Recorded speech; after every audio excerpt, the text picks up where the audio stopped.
What's up, guys? Have special guest Yves Gege jumping on today. He's the owner of Made2Move Physical Therapy. He should be joining us here in a second. So super excited to have him on today. Just so if we hang tight for a few minutes here, as soon as he's on, we'll get rolling. Russ is back in the house. I think we need a round two, Russ. Let's give us a couple minutes here, guys. Yves should be joining us here in a few. There he is.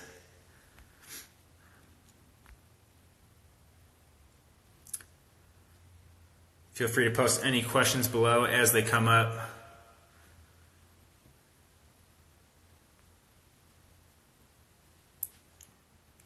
Yes, me too, Russ. It's gonna be. If he would have known he was following you up this week, I think he might have changed his position. But we won't tell him that.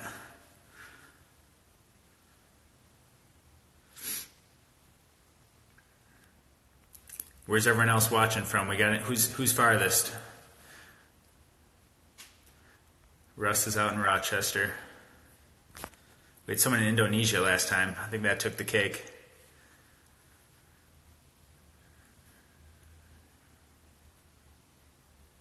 He's probably finishing up dinner or something. I forget, it's early here on the West Coast. Yeah, right. I don't know if he's got a Super Bowl trophy. Oh, from Carlsbad, Jay Riley. He's got a. You should check out Jay's page if you're what, Fit to 50. He's making his last years of his 40 his best years yet, and I believe he can do it. He's been crushing it. One of the best photographers I know too. We'll have to get this space all squared away, Jay.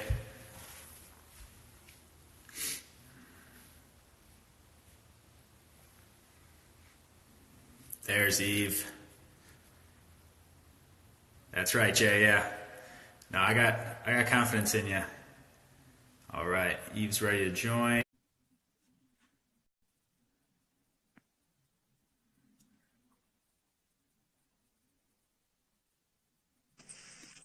Yves, what's up, my man? Boom, made it. Boom, right in the nick of time. Yeah, How you doing, man? I'm good, man. I'm good. It's been a long day. I'm not gonna lie. It's like 8 o'clock here. So wife's putting the kids to bed. So I'm at the new clinic. I could basically sleep here. So Nice. I may lay on the couch and just enjoy it for a little while. So yeah, dude, We won't hold that against you. Right back from vacation too, so we're throwing you right into the fire. Dude, I love it. I love it. No, it's all Yeah. good. So Yves joining us from Charleston with Made2Move Physical Therapy. So why don't you give us a quick background on your personal background as well as kind of how Made2Move came to be. Sure, man. Yeah. So I've been a PT since '06. I'm one of the older ones of the group. And believe it or not, I did pediatrics for a long time. So I loved kind of the neurological cerebral palsy type stuff.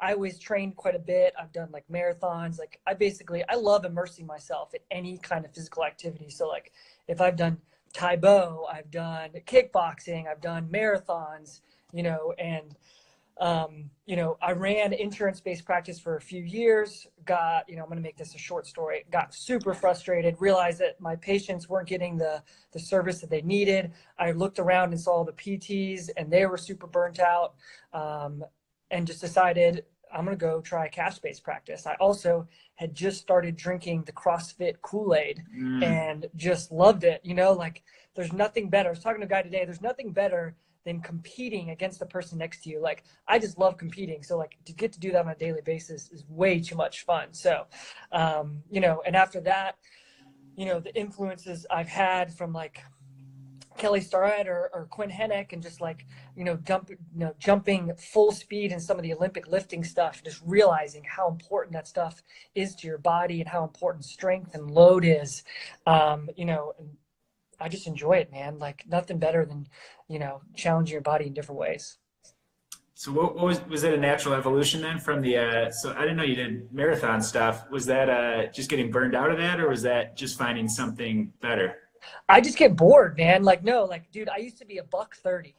Just saying. Like, so Oh wow. I'm 170 now. I used to be a buck 30, like lean, mean. I used to run 10 miles every other day. And like my strength training was like on a Swiss ball with some like 5 pound weights. I was just getting down. So, yeah, no, man, I guess it was a natural evolution. I haven't gone back since. Like, I'm 7 years into kind of CrossFit Olympic lifting, because that's just something you can work on the snatch and clean and jerk the rest of your life and work on, improving it. So, and then you just kind of realize how important, like I said, like strength is. Like, if I got 5 minutes, the only thing I'm doing is deadlifting. I'm going to get on myself under some heavy load. So, yeah.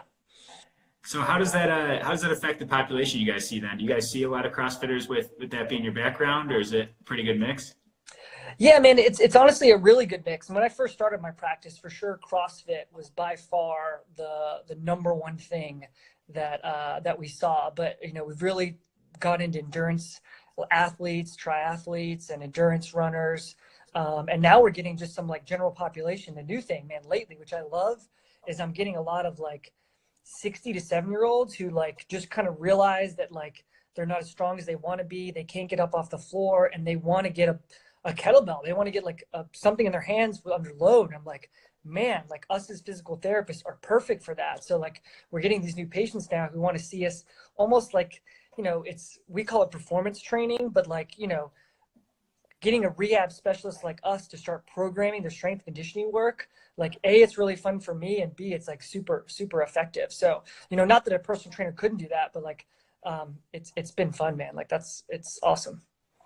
Yeah, that's cool to hear. And how much of people are rehabbing from injuries? You mentioned performance training. Are you guys seeing uh, more from the performance side of things, or more from the rehab side, or is it just blended together? Yeah, I mean it's blended together. I mean, usually people's entry point is right. They tweak their back, they hurt their shoulder, and we'll see them, 4 or 5 visit, start reducing their pain, clean up some of their movement and their overhead, pressing and like work on shoulder mobility. But like a lot of people just like, man, I want to continue to work on this. Like, we kind of show them how on the kind of continuum they can improve. And so we'll start working on again loaded shoulder mobility. We'll start just giving them like like the videos you put out, man. Like some of that stuff's just like really cool to see. And like you like, hey, look, I can do this. Can you do it? And they're like, no, I can't do that. I was like, you want to learn how? Yeah, all right, let's work together and I'll teach you how to do all this like cool shit.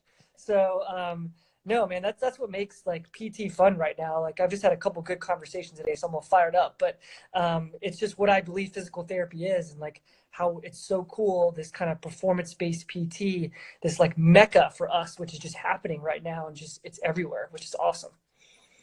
Yeah, no, it's so cool, and I know there's a lot of similarities between what we do, and that's why I love having you on. But I kind of want to expand on that a little bit. With people think, I know there's still a lot of people that don't really know what physical therapists can do from a standpoint of outside of I had surgery and I can rehab, and you're seeing general population, you're seeing CrossFitters and endurance athletes, and it sounds like their training or their rehab looks fairly similar person to person. It's going to vary a little bit in maybe how much load they're doing, but there's a lot of similarities that I don't think people realize. Do you want to expand on that a little bit? Sure, man. I mean, like, what did I used to do? I used to put people on a bike.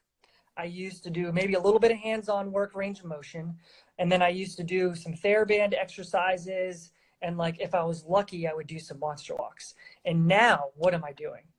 Now they come in, and almost instantly, I'm going to put them under some sort of heavy, fatigue-inducing load almost immediately to see how they respond, right? And I'm going to progressively overload them because what you know I won't go on a tangent, but like, what is the number one thing that is going to make a histological change? When I say histological, I mean a change at tissue. How am I going to make people's bones stronger? How am I going to make people's tendons, be able to be more elastic? You know what I mean? That's a word.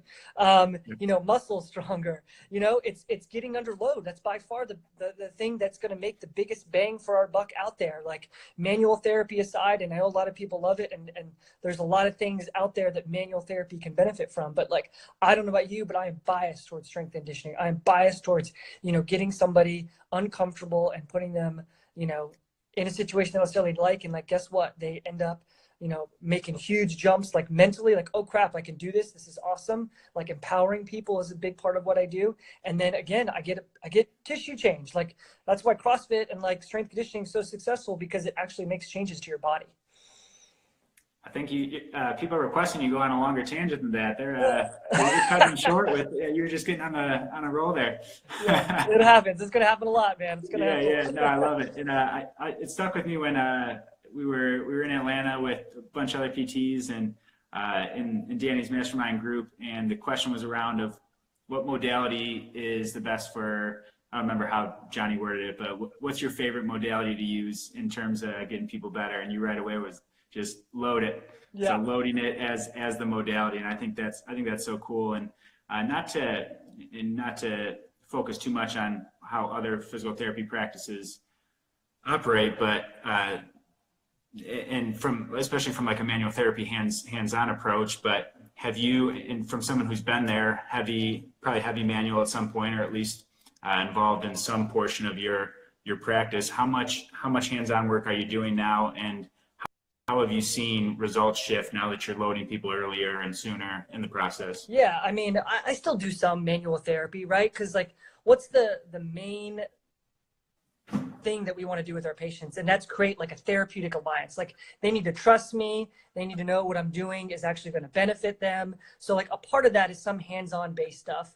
There's also some kind of preconceived notions about how manual therapy can help them. So, but I honestly, the more in my career I get, the less hands-on therapy I do. We still do some dry needling. We still do some soft tissue work, but I'm very, very blunt about what that does and what that doesn't do, So as soon as possible, I would say about 10 or 15 minutes of manual therapy. I probably do 10 or 15 minutes of like just straight up talking and like really understanding what their problems are, what's going on. I think that is one of the most important things that a lot of PTs don't do and don't have time. That's the biggest shift I've seen, is sometimes I can spend 45 minutes just talking about training load, how to like eat better, sleep better. Like that stuff makes a huge difference. And then I get to loading as soon as possible. But 10, 15 minutes in manual, and then like as much as I can, I'm getting into loading and progressions and actually doing in the clinic, especially now when I got a brand new rogue system, you know what I mean? Just ready, yeah. And my own barbell that says Made2Move on it. So, that's, that helps. Are we able to see a quick clinic tour of what a physical therapy clinic looks like? Oh my God, I would love that, dude. Yeah. I think, can I shift it? This is the legit setup for you guys watching. This is a PT clinic. Well, we got to have an American flag, right? Oh yeah. 55-inch screen TV. There's my baby. What goes on the TV? The Office. Repeat. Yes. Yes. We did watch a little bit of CrossFit game stuff too. So it's kind of dark, but I think you guys will be able to see it. Oh yeah, there it is. There's a road rack. Yep. Yes. We just got these dividers, which were clutch. My fingers were getting pinched all over the place. And like, here we got Made2Move on the rig. I love Dude, it's ridiculous. And then, yeah, here's my bar. Got one green one girl bar, one boy bar. Yeah. That's how a PT clinic should look. Yes, that's how a PT clinic should look. For all those PTs watching, those patients that are looking to get back to CrossFit, and there's ways you can get back to high level activity without the equipment. But if you're looking to get back to snatching 200 plus pounds, you should probably go somewhere where you have the opportunity to snatch weight and for them to see you do that. And it's so cool you guys have the accessibility to do a lot of that. Yeah, man, it's been a blast. Like we're only 2 weeks into this, and I had somebody today, and we had a ball. We were just doing split squats, and we did some heavy squats, and I did some heavy carries today, and just it's been pretty cool. Still learning curve, like just being in a new situation, but I'm pumped. Yeah. So I want to get to, someone had a question in here. Do you see some bursitis at all? I know he said, what kind of Body King 26, what can help with bursitis? Yeah. So, man, that's such an interesting question. So one question I guess I would almost pose back is like where we get that bursitis diagnosis from. Like a lot of times I see this bursitis being misdiagnosed a bunch. Usually it's coming from an MD or maybe another health professional who may not understand what's really going on. And bursitis is kind of just an easy way to say, oh, you have hip bursitis, you have shoulder bursitis, you know, because the bursa, which is basically like helping with friction between tendons, is meant to, you know, take inflammation. It's meant to take friction. Like, it's really hard to get that thing really inflamed unless you've been laying on it for like weeks. So it's very difficult. Mm-hmm. So 9 times out of 10, I would kind of challenge that diagnosis.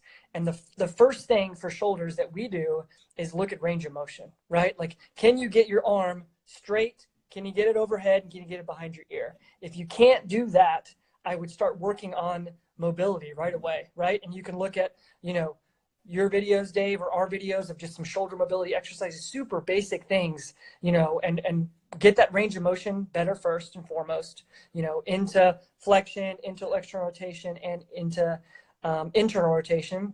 And then, just like we've said, start loading it and getting that rotator cuff as strong as possible. Because, I mean, it's a free floating joint, right? If you didn't have bones, or sorry, you didn't have muscles and stuff around that joint, it would literally just fall off your body. So like, it's reliant on strength. If you don't strengthen that shoulder, then you're tend to going to have some of this pain and dysfunction. So working on range of motion first and then strength and stability second is more than likely going to start helping with some of that pain that you're having with that bursitis diagnosis. Yeah, no, I think that's spot on, and hard to give a generic answer to that, but I think that's super important. And when he's saying, and correct me if I'm wrong, when you're saying load it too, I think some people that maybe don't have the background that we have think loading it just means lifting heavy overhead through injury, and that's, you want to explain why that might not always be the case and why there's a little different approach when you say loading it, just to clear some of that up. Yeah, for sure. I mean, I agree, man. Sometimes, again, tangents. But, you know, loading it can mean getting to a point where you're inducing just a little bit of fatigue, but you're having a very comfortable experience. So we tell our patients, if there's anything above a 2 or 3, then you're probably in the green zone. 3 or 4, probably yellow. I wouldn't go kind of past that, right? So you want to induce something that actually fatigues you, right? So that was kind of the problem. If you just do these like generic rotator cuff strengthening exercises and you can do thousands of them without getting fatigued, you're probably not inducing load, right? And so, you know, something as simple as you know, landmine presses can be a great way to do it if you're kind of lacking range of motion, right? Or we use like scaption, right? And just find something that at the end of 10 to 12 reps, you actually feel tired and you don't have many reps left in the tank, right? So like, you know, I tell people, get to the point, especially early on, where you feel you could do about 4 or 5 more, but not much more than that. Like, that is kind of where we want to be at in the beginning. And then we can start playing with more load after that. Yeah, it's awesome. How does curious to hear how blood flow restriction fits into your guys' protocol too, because you see you guys doing quite a bit of that, which is something cool. A lot of people don't necessarily know about it, so maybe just a quick background on it and how that fits in the rehab process too, because it's something that's kind of newer, I think, to the mainstream at least, and not many people are familiar with it. Yeah, for sure. I mean, basically, long story short, is you put a tourniquet around the arm, you turn a tourniquet around the leg, and you restrict blood flow. And what that's going to do is going to kind of simulate the same response that you would get with high intensity training or very, very heavy loads, right? And so what we get from those things obviously is a big strength increase and also a hormonal increase. And that's kind of what they figured out, is that you can get this big jump in hormonal increase without the heavy loads. Because you get a lot of people, they're injured, right? And they can't do, say they're typically doing heavy squats at 315. They can't do that if they have injured knee. Can we simulate that same response in the body without the heavy load? So they started doing that with blood flow restriction training. The coolest story I saw with this, that kind of explained it well for me when I took the course, was that this was born in the military. And what happened was these people got their really terrible injuries, like, you know, bombs went off in their legs, like they can barely walk. And those are terrible injuries. They can't even walk on them. They can't load them, obviously. So they use this blood flow restriction training in these settings. And what they found is what they were able to build muscle without a lot of load and get these veterans to the point where they could walk again. They could sometimes run again. And I was like, if it works like that, like, why wouldn't I use that in my practice? So we've started using that, post-op for ACLs, use it even on some like older patients, again, who we can't load and want to get some strength response from, as well as for some performance stuff where they're showing a lot of cool stuff where it can improve like performance and VO2 max and things like that. It's not as good. It's not as good as strength training, done correctly, but it can be really, really good for hypertrophy and like adaptation and things like that. And what are people getting that as soon as day one seeing you, or is that later in the process, or where does that fall? Yeah, no, if we can, we'll do it day one. I mean, we probably could use it even more, to be perfectly honest, but it's pretty uncomfortable. Like, it's not the most comfortable thing to do. So, it depends on the patient. They got to be able to really take a little bit of pain with that. So, but yeah, if we get the right person in, they're the right fit, and they want to do it, and we can't load them right away, we'll put them on BFR, and usually put them on a protocol of anywhere from like 2 to 3 treatments. They take about 20 minutes a week, 2 to 3 treatments a week for 20 minutes, and then do that for a minimum of a month to get that adaptation response. We usually want them to do it anywhere from 2 to 3 months. And it's great for a cash practice because it's a huge value add-on that nobody else is doing in Charleston. And it's got just some legit evidence-based stuff behind it. Yeah, it's cool. And I love it. It's a way to supplement what they're already doing. It comes back to, like you mentioned, and either this tangent or a different one about still the importance of loading it and the importance of getting people moving right. So it's cool to have that as a supplement, though, that for the right person can help just get better outcomes in less time is obviously what we're after. Yeah, no, man, for sure. Yeah. And I know you mentioned a few people earlier, but so for people, whether it's a aspiring PT, a current PT, or even just someone who's working out, trying to learn more about where you get some of your background from, who's influenced you? I know you mentioned Quinn and Kelly in the list, but from a training standpoint, also from a personal business standpoint, who's been influential on you and where you've kind of learned a lot of where you're at now?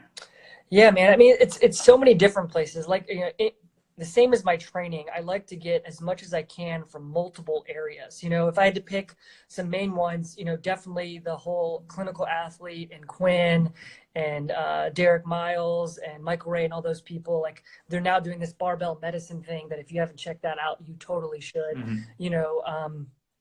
I would say, Kelly Starrett was another big one. Like, that was my first introduction of what PT could be beyond the insurance-based model. I mean, and Danny obviously was a big influencer for that as well, just from a business and mindset standpoint. To see somebody break that glass ceiling and hire somebody, I was like, man, this is something that could be doable for anybody, and was inspiration for me for sure. And CrossFit in general, like, it turned me on to a lot of people, like Carl Paoli and even like Brian McKenzie back in the day with some of the running stuff, like pose running stuff. I went down that rabbit hole for a while, for sure.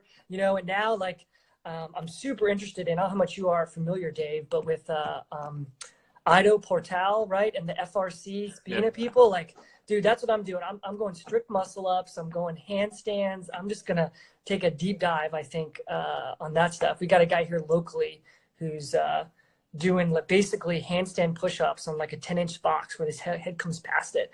He's got some amazing gymnastic stuff happening. What's up, Joel?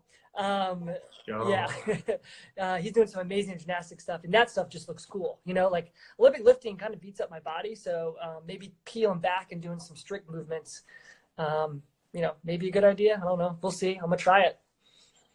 Yeah, and I know Carl Paoli's good with that. Gymnastic bodies too is another good one for anyone looking for just some gymnastic skills.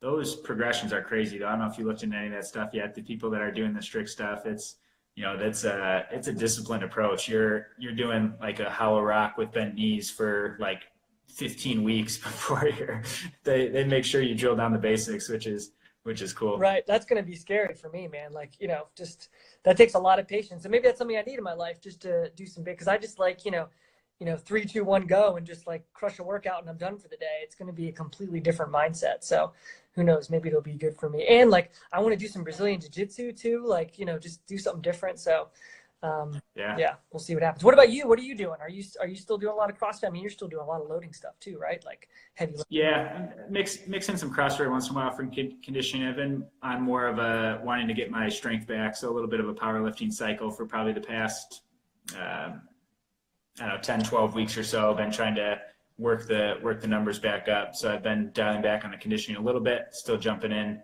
every now and then to keep conditioning up, but trying to get back to I had the itch to get back to the football days when I was throwing around some heavy weight, and not to get back quite that heavy, but right. at least in the ballpark. So that's where my focus has been recently, and just getting back to some, basic periodization and hypertrophy cycle right now, just to get back to the basics of what's worked in the past and what we know works really well. Yeah, no, for sure, man. Yeah, you got to do some conditioning because we got the mastermind coming. Some sort of like ridiculous cardio workout's going to come, especially if we're on a, Texas ranch. God knows what kind of workout we're going to do. Jared's going to make us do Murph. Dude, that would kill people. We would just be done for the day. I don't think we should do Murph, but maybe 5-year plan or something.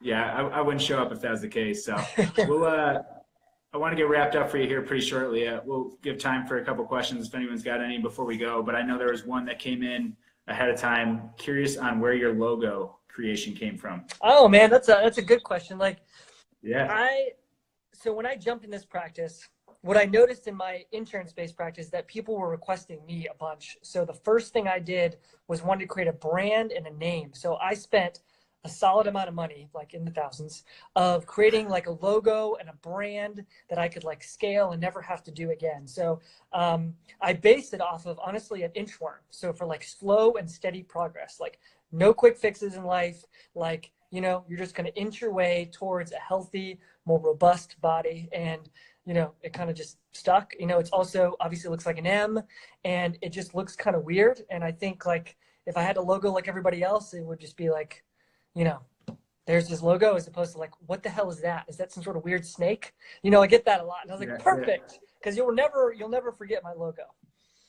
Yeah, I think it's odd. I didn't realize. I don't know if the inchworm analogy. I think that's super cool. With so often we're after the quick fix and what can get us to from injured and broken to healed and CrossFitting tomorrow, and it doesn't work that way. And especially when we talk health, there's ways to, I guess, in the short term, cheat performance a little bit, but when we're talking long term health and lasting benefits, it's something that doesn't come in days or weeks or months, or it's a lifelong journey.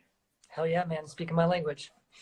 Yeah. So last thing before we wrap up, just want to know kind of what we're in such a connected world, but so we're in a connected world that isn't always connecting. I like to get past the surface level stuff and just hear a little more about what's your, the bigger why behind where Made2Move came from, where this all started from, and why you can tell, your passion is contagious, why you do what you do. Man, okay. You really want to hear that story? Okay. I'm happy to. Let's hear it. Okay. So, I got into PT originally. I had a special needs little sister.